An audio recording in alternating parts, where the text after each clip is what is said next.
as 10 frases mais mentirosas que eu encontrei nessa internet.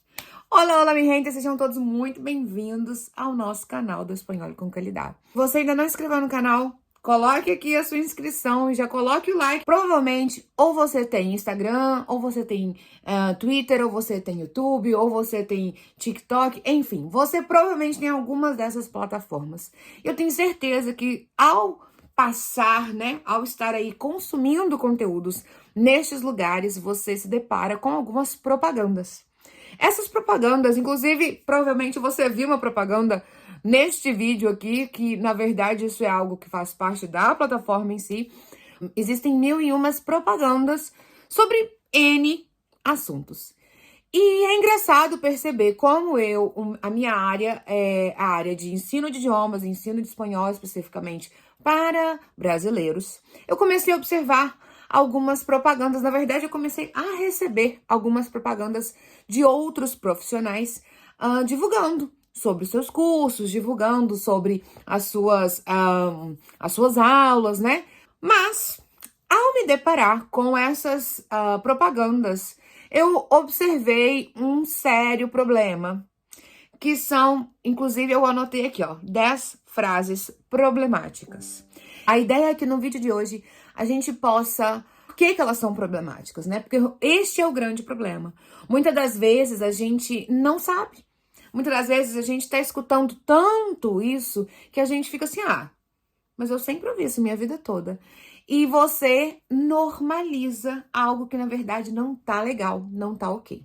Então por isso que no nosso vídeo de hoje a gente vai comentar um pouquinho sobre a importância que é você como estudante, ou inclusive você que tá assistindo, que é um profissional do ensino de idiomas, cuidado com o que você tá falando, cuidado com o que você tá escutando e até onde você pode ou não falar alguma coisa. Porque nós somos, sim, responsáveis por aquilo que a gente está dizendo a outra pessoa, né? Dizendo a outras pessoas. E internet é um lugar que as pessoas, né? A gente tá aí, muita gente fala de um tudo, então vamos tomar cuidado com isso. Então vamos lá, a primeira... Das 10, a primeira que eu escutei foi metodologia exclusiva. Seja meu aluno porque eu tenho uma metodologia exclusiva. Ou eu criei uma metodologia exclusiva. E quando você vai ver a metodologia, na verdade, ela é de 1960. Ela é uma metodologia que já existe há anos. Então, quando você escutar algo dizendo sobre uma metodologia comunicativa exclusiva, inédita, mentira! Porque isso já existe, gente. Isso já existe. Frase número 2. Resultado na primeira semana. Resultado do quê? Resultado do quê na primeira semana? É o problema em dar um tempo. Quando você fala assim, resultado na primeira semana, inclusive eu vou juntar essa frase com a frase seguinte, que é, seja fluente em 5 meses, você está dando a entender que é 100% de certeza que vai ter resultado. Quando você lê resultado na primeira semana, você espera, uau! O que será que essa pessoa vai fazer para que seja esse tipo, o resultado? Resultado do quê, gente? Resultado do quê? Faz uma semana que você tá começando. E aí eu fiquei um pouco preocupado com esse resultado na primeira semana. E aí vamos aproveitar para falar o seja fluente em 5 meses. Essa frase número 3 vai falar sobre 2 coisinhas que são muito problemáticas. Que é, na verdade, a parte da fluência e que é também, na verdade, a parte de você prometer um período, um prazo para ter um resultado. Quando você fala de fluência, é importante, principalmente, a gente falar sobre o que é fluência, né? O que é fluência? O que é uma pessoa ser fluente? Porque a fluência, ela tá muito ligadinha com a palavra comunicação, com a palavra entendimento, com a palavra conseguir se expressar neste idioma. Quando eu falo sobre essa comunicação e sobre essa fluência, ela também tem muito a ver com uma palavra que se chama naturalidade. Quando você começa a ter mais naturalidade neste idioma, quando você não fica mais parecendo um robozinho falando Então, isso é muito interessante de observar quando a gente fala sobre fluência. A problemática. Mari, mas você quer dizer que não é possível em 5 meses? Não, não é isso que eu quero dizer. O que eu quero problematizar com vocês aqui é uma promessa de tempo que ninguém consegue garantir. Porque o aprendizado, o professor, ele é uma das partes.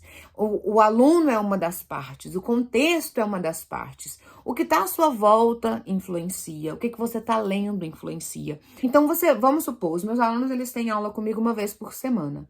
O que eles fazem durante a semana para ter contato com esse idioma é tão importante quanto as aulas, né? Então, quando a gente fala sobre essa importância de ter uma constância no estudo, quando a gente fala sobre a importância de ter um ambiente imersivo, isso significa você ter muito mais chances, né, de chegar a essa fluência. Mas eu sou diferente de você.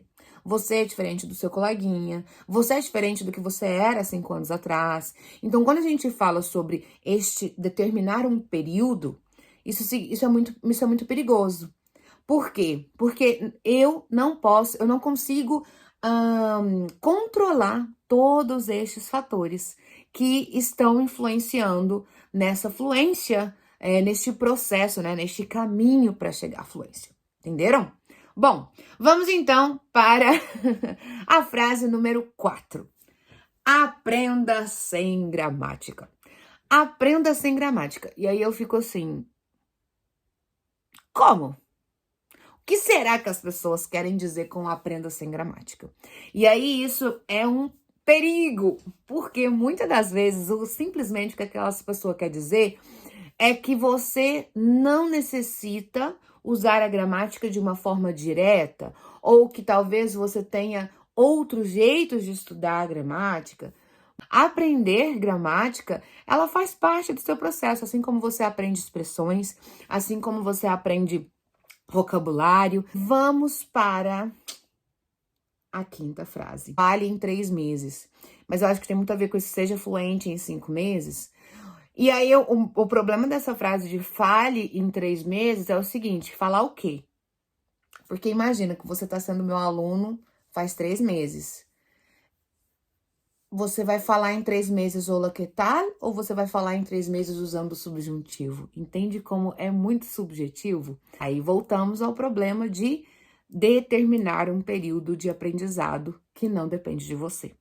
Inclusive, eu quero saber de vocês, me contem aqui nos comentários. Vocês já escutaram essas frases? Porque é impressionante a quantidade de frases problemáticas que eu estou vendo nesses anúncios. Frase número 6. Falo espanhol desde os meus 15 anos. Uma coisa é saber o idioma. Outra coisa é eu saber ensinar esse idioma. Isso pode te servir para outra vaga de emprego. Para dar aula, você precisa de um pouco mais do que só saber falar esse idioma. Este é o problema. Morei fora por tantos anos. Ainda não sabe, eu moro em Dublin, na Irlanda. Aqui, a grande parte das pessoas falam inglês, né? Mas eu conheço muitos brasileiros que moram aqui e não falam inglês. Por quê? Porque essa pessoa trabalha, ou só trabalha com brasileiros, né? E mora com brasileiros, então só tem contato com brasileiros, só vai em festas de brasileiros, só. E aí, neste caso, ela mora fora.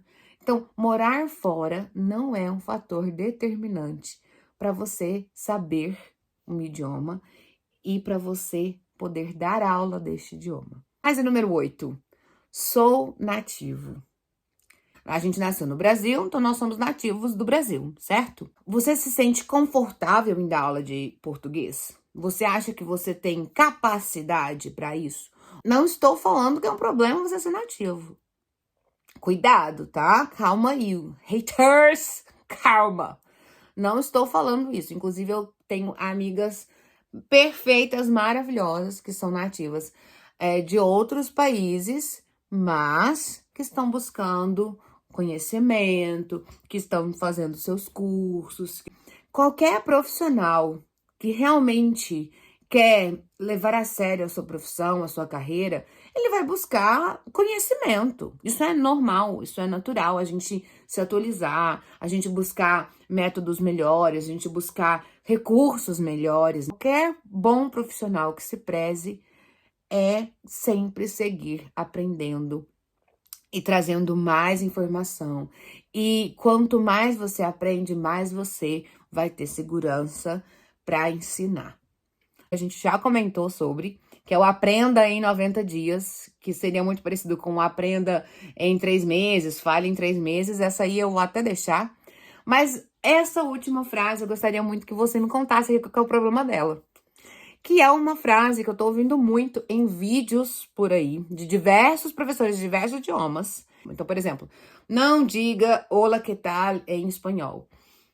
Não diga very good in English. Eu quero que você me conte qual que é o problema dessa frase. Conte aqui e talvez a gente faça um vídeo respondendo sobre essa frase que dá pano pra manga. O vídeo já tá imenso. E se você chegou até aqui, eu tô muito feliz, muito obrigada. Deixe o seu gostei aqui e me conte o que você achou dessa conversa. A gente se vê no próximo vídeo. Um beijo imenso. Adiós e nos vemos.